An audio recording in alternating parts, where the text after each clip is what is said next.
കേരള സംസ്ഥാനത്തിന്റെ ഭരണസിരാ കേന്ദ്രവും അതുപോലെ തന്നെ തലസ്ഥാന നഗരിയുമായ തിരുവനന്തപുരം കോർപ്പറേഷൻ ഇന്ത്യൻ രാഷ്ട്രീയ ചരിത്രത്തിൽ അതിന്റെ സ്ഥാനം അടയാളപ്പെടുത്തിയിരിക്കുന്നത് തിരുവിതാംകൂർ രാജഭരണത്തിന്റെ പാരമ്പര്യത്തിൽ നിന്നാണ്. 1940 കോർപ്പറേഷനുമായി രൂപീകൃതമായ ഈ സ്ഥാനം 1920കളിൽ നഗരസഭയായി പ്രവർത്തനം ആരംഭിച്ച കാലം മുതൽ കേരള രാഷ്ട്രീയത്തിന്റെ സ്ഥിതിഗതികൾ അളക്കുന്നതിൽ നിർണായകമായ പങ്ക് വഹിച്ചിട്ടുണ്ട്. അതിന്റെ പൗരാണിക ചരിത്രവും അതുപോലെ കേരള രാഷ്ട്രത്തിലെ കേന്ദ്രസ്ഥാനവും കോർപ്പറേഷനെ ശ്രദ്ധാകേന്ദ്രമാക്കുകയും ചെയ്യുന്നുണ്ട്. സ്വാതന്ത്ര്യാനന്തരം കോൺഗ്രസ് നേതൃത്വം നൽകിയ ഭരണസമിതികളായിരുന്നു നഗരത്തിന്റെ ആദ്യകാല മുഖമുദ്രകളെല്ലാം. 1980കൾ വരെ ഇന്ത്യൻ നാഷണൽ കോൺഗ്രസ് അതായത് UDF നേതൃത്വവും അതുപോലെ തന്നെ കമ്മ്യൂണിസ്റ്റ് പാർട്ടിയും തമ്മിലുള്ള ദ്വന്ദ്വ പോരാട്ടമായിരുന്നു തിരുവനന്തപുരം കോർപ്പറേഷൻ രാഷ്ട്രീയത്തിൽ പ്രധാനമായും നിലനിന്നത്. അതായത് അവിടെ LDFും UDFുമായിരുന്നു മത്സരിച്ചിരുന്നത്. ഇവർ തമ്മിലുള്ള മത്സരമാണ് അവിടെ ഉണ്ടായിരുന്നത്. ഇരു മുന്നണികളും മാറി മാറി ഭരണം പിടിക്കുകയും അതുപോലെ നഗരസഭയുടെ രാഷ്ട്രീയ കാലാവസ്ഥ സംസ്ഥാന രാഷ്ട്രീയത്തിന്റെ ഒരു പരിച്ഛേദമായി വർത്തിക്കുകയും ചെയ്യുകയും ചെയ്തിരുന്നു. എന്നാൽ 1990കൾ മുതൽ ഭാരതീയ ജനതാ പാർട്ടിയായ BJP രംഗപ്രവേശനം നടത്തിയതിലൂടെ നഗരത്തിലെ ചില ഡിവിഷനുകളിൽ ശക്തമായ സ്വാധീനം ഉറപ്പിക്കാൻ അവർ തുടങ്ങുകയും ചെയ്തു. പ്രത്യേകിച്ചും നഗരകേന്ദ്ര വാർഡുകളിലെല്ലാം BJPക്ക് വേരുറപ്പിക്കാൻ സാധിക്കുകയും ചെയ്തു. ഈ മാറ്റം കേരളത്തിലെ തദ്ദേശ സ്ഥാപന രാഷ്ട്രീയത്തിൽ അസാധാരണമായൊരു പ്രതിഭാസമായിരുന്നു. 2015ലെയും അതുപോലെ 2020ലെയും തദ്ദേശ തിരഞ്ഞെടുപ്പുകളോടെ കോർപ്പറേഷൻ രാഷ്ട്രീയം പൂർണ്ണമായും ഒരു ത്രികോണ മത്സരത്തിലേക്ക് വഴിമാറുകയും UDFനെ മൂന്നാം സ്ഥാനത്തേക്ക് തള്ളിവിടുകയും ചെയ്യുന്ന സാഹചര്യമുണ്ടായി. അവിടെ BJP പ്രധാന പ്രതിപക്ഷമായി മാറുകയും ചെയ്തു. പഴയകാല രാഷ്ട്രീയ സമിതികളിലെ പ്രധാന മേയർമാർ നഗരത്തിന്റെ അടിസ്ഥാന സൗകര്യ വികസനത്തിന് അടിത്തറയിട്ടവരാണ്. വികസന പദ്ധതികൾ രൂപപ്പെടുത്തുന്നതിന് മുമ്പ് നഗരസഭ കാണിച്ച ദീർഘവീക്ഷണം ഇപ്പോഴത്തെ പല അടിസ്ഥാന സൗകര്യങ്ങൾക്കും കാരണമാവുകയും ചെയ്തു. കോർപ്പറേഷന്റെ ആദ്യകാല നടപടികൾ നഗരത്തിന്റെ ഘടനാപരമായ വളർച്ചയ്ക്ക് തന്നെ നിർണായകമായ പങ്കുകൾ വഹിച്ചിട്ടുമുണ്ട്. കഴിഞ്ഞ 10 വർഷ കാലയളവിൽ നഗരം കൂടുതൽ ജനസാന്ദ്രതയുള്ള മെട്രോ നഗരമായി വളർന്നതോടെ പഴയ സംവിധാനങ്ങൾ ഒന്നും തന്നെ മതിയാകാതെ വരുന്ന സാഹചര്യമുണ്ടായി. ഈ പശ്ചാത്തലത്തിൽ 2020ലെ തെരഞ്ഞെടുപ്പ് ഫലം ശ്രദ്ധേയമായത് കൂടിയായിരുന്നു. 100 വാർഡുകളിൽ നടന്ന മത്സരത്തിൽ LDF 51 സീറ്റുകൾ നേടി ഭരണം നിലനിർത്തി.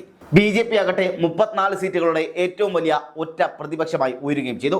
കോൺഗ്രസ് നേതൃത്വത്തിലുള്ള UDFന് ലഭിച്ചത് വെറും 10 സീറ്റുകൾ മാത്രമായിരുന്നു. ഒരു സീറ്റ് സ്വതന്ത്രന് ലഭിച്ചു. 2015നെ അപേക്ഷിച്ച് BJP അവരുടെ അംഗബലം ഗണ്യമായി വർദ്ധിപ്പിക്കുകയും UDFന് നിലം പറ്റുകയും ചെയ്യുന്ന തെരഞ്ഞെടുപ്പായിരുന്നു ഇത്. അടുത്ത തെരഞ്ഞെടുപ്പ് 101 വാർഡുകളായാണ് നടക്കുക. ഈ വർധനവ് അധികാരം പിടിക്കാൻ ഇരു മുന്നണികൾക്കും നിർണായകമാവുകയും ചെയ്യും. ഇടതുപക്ഷം ഭരണം തുടരുന്നതിനാൽ അല്ലെങ്കിൽ ഇപ്പോൾ ഇടതുപക്ഷമാണ് ഭരിക്കുന്നത് കൊണ്ട് തന്നെ കഴിഞ്ഞ 5 വർഷ കാലയളവിൽ കോർപ്പറേഷൻ ദേശീയ ശ്രദ്ധ നേടുന്ന നിരവധി വിവാദങ്ങളും അതുപോലെ പ്രതിഷേധങ്ങൾക്കുമെല്ലാം സാക്ഷ്യം വഹിക്കേണ്ട സാഹചര്യങ്ങൾ ഉണ്ടായിരുന്നു. കേരളത്തിലെ ഏറ്റവും പ്രായം കുറഞ്ഞ മേയറായ ആര്യ രാജേന്ദ്രൻ എന്ന യുവ നേതാവ് രാജ്യത്തിന്റെ തലപ്പത്തുള്ള അതായത് തിരുവനന്തപുരത്തിന് അതായത് രാജ്യത്തിന്റെ തലപ്പത്തെങ്കിൽ അതുപോലെ കേരളത്തിനൊപ്പം തന്നെ തിരുവനന്തപുരത്ത് വന്നുകൊണ്ട് ഭരണത്തിന്റെ തലപ്പത്തെത്തിയതും അതിനോടനുബന്ധിച്ചുണ്ടായ രാഷ്ട്രീയ വിവാദങ്ങളും കോർപ്പറേഷനെ കുറിച്ചുള്ള പൊതുചർച്ചകൾ വർദ്ധിക്കുകയും ചെയ്തു. അത് ദേശീയ തലത്തിൽ പോലും വലിയ ചർച്ചയാവുകയും ചെയ്തു. നഗരസഭയുടെ ഏറ്റവും വലിയ തലവേദന എന്ന് പറയുന്നത് മാലിന്യ സംസ്കരണവുമായി ബന്ധപ്പെട്ടതാണ്. വിഴിഞ്ഞം മുട്ടത്തറയിലെ പ്ലാന്റ് കേന്ദ്രീകരിച്ച് നാട്ടുകാർ നടത്തിയ അതിശക്തമായ സമരങ്ങൾ LDF ഭരണത്തിന് വലിയ വെല്ലുവിളിയാണ് ഉണ്ടാക്കിയത്. മാലിന്യ നിക്ഷേപം വലിയ രാഷ്ട്രീയ സംസാര വിഷയമായി മാറുകയും ചെയ്തു. അതവിടെ വലിയ സമരമായി തന്നെ ഉടലെടുക്കുകയും അത് വലിയ ചർച്ചകൾക്ക് വഴിവെക്കുകയും ചെയ്തിരുന്നു. കൊച്ചിയിലെ ബ്രഹ്മപുരം തീപിടുത്തത്തിന്റെ പശ്ചാത്തലത്തിൽ തിരുവനന്തപുരത്തെ പഴയ മാലിന്യ കൂമ്പാരങ്ങളും അതുപോലെ നിലവിലെ സംസ്കരണ രീതികളും കൂടുതൽ പരിശോധിക്കപ്പെടുകയും ചെയ്തു.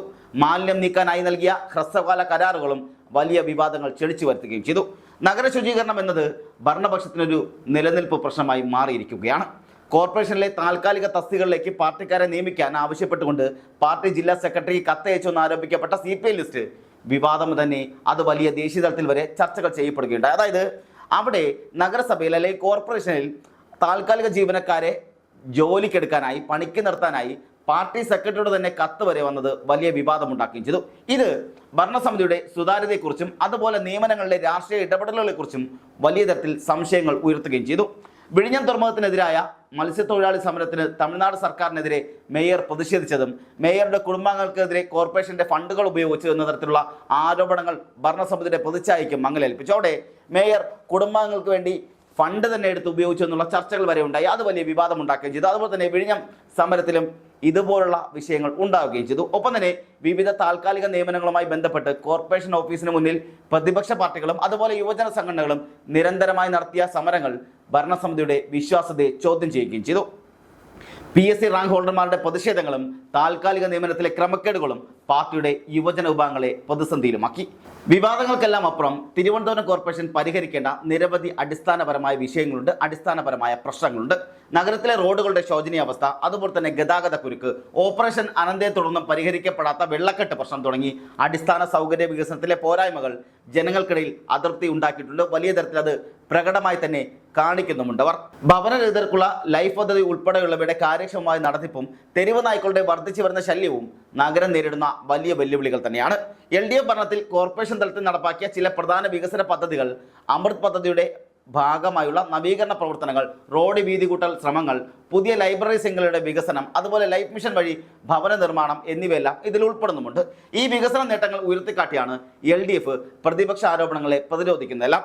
തിരുവനന്തപുരത്തെ സമരങ്ങളുടെ ചിത്രത്തിൽ വിഴിഞ്ഞം തുറമുഖ നിർമ്മാണവും അതുപോലെ അതുമായി ബന്ധപ്പെട്ട സമരങ്ങളും സുപ്രധാനമായ പങ്ക് വഹിച്ചിട്ടുമുണ്ട്, സുപ്രധാനമായ സ്ഥാനവുമുണ്ട്.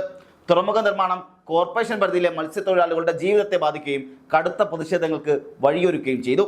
തീരദേശ വാർഡുകളിൽ വോട്ടർമാരുടെ മനോഭാവത്തെ ഈ സമരങ്ങൾ കാര്യമായി തന്നെ സ്വാധീനിച്ചിട്ടുമുണ്ട്.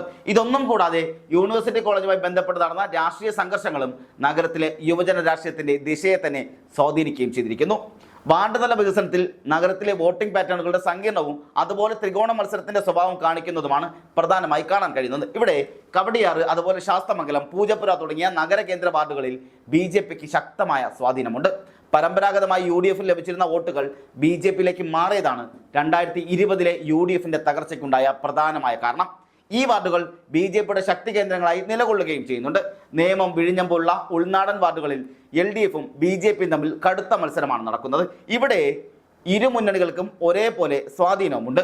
തീരദേശ വാർഡുകൾ പരമ്പരാഗതമായി UDFിനൊപ്പമായിരുന്നുവെങ്കിലും അടുത്തിടെ LDFും ഈ മേഖലകളിൽ ശ്രദ്ധ ചെലുത്തി വോട്ട് നേടിയിട്ടുമുണ്ട്.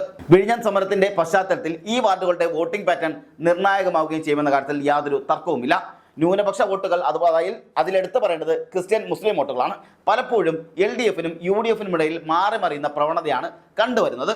UDFിന് തിരിച്ചു വരാൻ ഈ വോട്ടുകൾ ഏകീകരിക്കേണ്ടത് അത്യാവശ്യമായ കാര്യം കൂടിയാണ്. 2025 തെരഞ്ഞെടുപ്പ് അജണ്ടയിലേക്ക് കടക്കുമ്പോൾ ഇതിലെടുത്ത് പറയേണ്ട ചില കാര്യങ്ങൾ കൂടിയുണ്ട്. ഇവിടെ LDF, BJP ഒപ്പം തന്നെ UDF എന്നീ മൂന്ന് മുന്നണികളും തങ്ങളുടെ നേട്ടങ്ങളും കോട്ടങ്ങളും വിലയിരുത്തിക്കൊണ്ട് തന്നെയാണ് പ്രചരണത്തിന് കോപ്പ് കൂട്ടുന്നതെല്ലാം. LDF ആയിക്കോട്ടെ, അതിൽ CPMനാണ് എടുത്തു പറയേണ്ടത്. ഇവിടെ CPM നേതൃത്വം നൽകുന്ന LDF ഭരണത്തുടർച്ച തന്നെയാണ് പ്രധാനമായി ലക്ഷ്യമിടുന്നത്. നഗരത്തിൽ പതിറ്റാണ്ടുകളായി നിലനിർത്തുന്ന ശക്തമായ സംഘടനാ സംവിധാനവും കേഡർ ശക്തിയും യുവ നേതൃത്വത്തിന്റെ ഇമേജും സംസ്ഥാന സർക്കാരിന്റെ ക്ഷേമ പദ്ധതികൾ അതുപോലെ കോർപ്പറേഷൻ തലത്തിൽ നടപ്പാക്കിയതുമാണ് അവരുടെ അനുകൂല ഘടകങ്ങൾ. യുവ മേയറുടെ ജനകീയ ഇടപെടലുകൾ LDFന് പ്രതീക്ഷ നൽകുന്നുമുണ്ട്. എന്നാൽ ശക്തമായ ഭരണവിരുദ്ധ വികാരവും അതുപോലെ തന്നെ ലിസ്റ്റ് വിവാദം, മാലിന്യ സംസ്കരണത്തിലെ പ്രശ്നങ്ങൾ, അടിസ്ഥാന സൗകര്യ വികസനത്തിലെ പോരായ്മകൾ തുടങ്ങി ആരോപണങ്ങളും പ്രതിസന്ധികളെല്ലാം സൃഷ്ടിക്കുന്നുണ്ട്. ഒപ്പം തന്നെ അവിടെ നടന്ന അഴിമതി ആരോപണങ്ങൾ, അതിലൊപ്പം തന്നെ ആറ്റുകാൽ പൊങ്കാലയുമായി ബന്ധപ്പെട്ട കണക്കുകളിൽ വരെ ഉണ്ടായ അഴിമതി ആരോപണങ്ങളെല്ലാം വലിയ തരത്തിൽ CPMന് പ്രതിസന്ധി ഉണ്ടാക്കുന്നവ തന്നെയാണ്.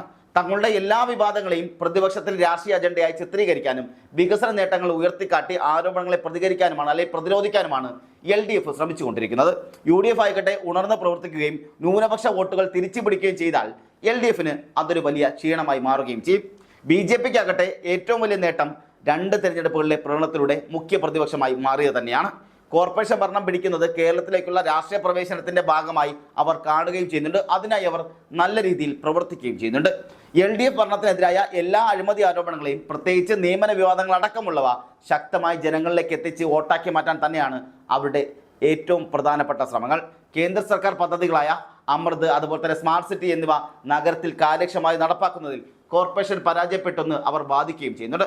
34 സീറ്റിൽ നിന്ന് 51 സീറ്റുകളിലേക്ക് എത്തുക എന്ന ലക്ഷ്യത്തിലേക്ക് മുന്നോട്ട് പോകാൻ LDF വിരുദ്ധ വോട്ടുകൾ പൂർണ്ണമായി ഏകീകരിക്കപ്പെടേണ്ടതുണ്ട്. LDF വിരുദ്ധ വോട്ടുകൾ UDFിലേക്കും കൂടി ചിതറിപ്പോകാനുള്ള സാധ്യത അവർക്ക് പ്രതിസന്ധി സൃഷ്ടിക്കുന്നുമുണ്ട്. BJPയുടെ വളർച്ചയ്ക്ക് ഒരു പരിധി നിശ്ചയിച്ചുള്ള സംസ്ഥാന രാഷ്ട്രീയ സാഹചര്യവും അവർക്ക് വെല്ലുവിളി തന്നെയാണ്. ഇനി എടുത്തു പറയേണ്ടത് UDFിന്റെ കാര്യമാണ്. അതായത് കോൺഗ്രസ് പ്രതിദാനം ചെയ്യുന്ന, കോൺഗ്രസ് നേതൃത്വം കൊടുക്കുന്ന UDFിൽ ഏറ്റവും വലിയ നേട്ടമുണ്ടാക്കാൻ സാധ്യതയുള്ളത് LDF ഭരണത്തിനെതിരായ ഭരണവിരുദ്ധ വോട്ടുകൾ ഏകീകരിക്കാൻ കഴിഞ്ഞാൽ മാത്രമാണ്. പരമ്പരാഗതമായി UDFിൽ ലഭിച്ചിരുന്ന ന്യൂനപക്ഷ വോട്ടുകൾ തിരിച്ചു പിടിക്കാൻ സാധിച്ചാൽ വലിയ മുന്നേറ്റമുണ്ടാക്കാൻ UDFിന് അവിടെ സാധിക്കുകയും ചെയ്യും. നഗരത്തിലെ മാലിന്യം, അതുപോലെ വെള്ളക്കെട്ട് തുടങ്ങിയ അടിസ്ഥാന പ്രശ്നങ്ങളെല്ലാം ഉയർത്തിക്കാട്ടി ഭരണവിരുദ്ധ വികാരം മുതലെടുക്കാൻ അവർ ശ്രമിക്കുകയും ചെയ്യും. എന്നാൽ 2020 കനത്ത തോൽവിക്ക് കാരണമായ സംഘടനാ ദൗർബല്യവും അതുപോലെ പാർട്ടിയിലെ ഐക്യമില്ലായ്മയുമാണ് അവരുടെ പ്രധാനമായ പ്രതിസന്ധി. BJPക്ക് 2ാം സ്ഥാനം വിട്ടുകൊടുത്ത UDFനെ കുറിച്ച് നഗരവാസികൾക്കുള്ള വിശ്വാസ്യതക്കുറവും മാറ്റിമറിക്കാൻ അവർക്ക് സാധിക്കേണ്ടതുണ്ട്. ആ വിശ്വാസക്കുറവ് വിശ്വാസമായി മാറ്റിയാൽ മാത്രമേ അവിടെ UDFന് നേട്ടം കൊയ്യാൻ സാധിക്കുള്ളൂ.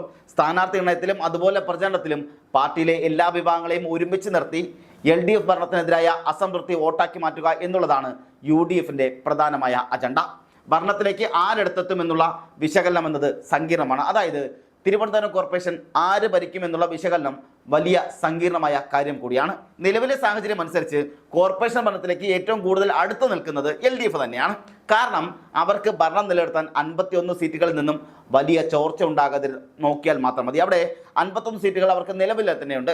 ആ സീറ്റിൽ കുറവ് വരുത്താതെ നോക്കിയാൽ തന്നെ അവർക്ക് വീണ്ടും ഭരണം പിടിക്കാൻ പറ്റും, ഭരണത്തിൽ തുടരാനും പറ്റും.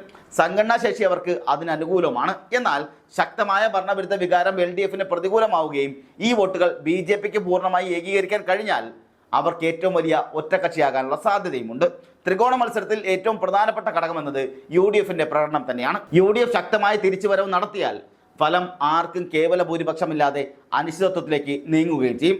ശക്തമായ ത്രികോണ മത്സരം നടക്കുന്ന ഇവിടെ ഒരു മുന്നണിക്കും കേവല ഭൂരിപക്ഷം നേടാൻ എളുപ്പമാകില്ല എന്നതും തെരഞ്ഞെടുപ്പിന് ശേഷമുള്ള രാഷ്ട്രീയ കൂട്ടുകെട്ടുകൾ പോലും നിർണായകമായേക്കുമെന്നും രാഷ്ട്രീയ നിരീക്ഷകർ തന്നെ വിലയിരുത്തുന്നുണ്ട്.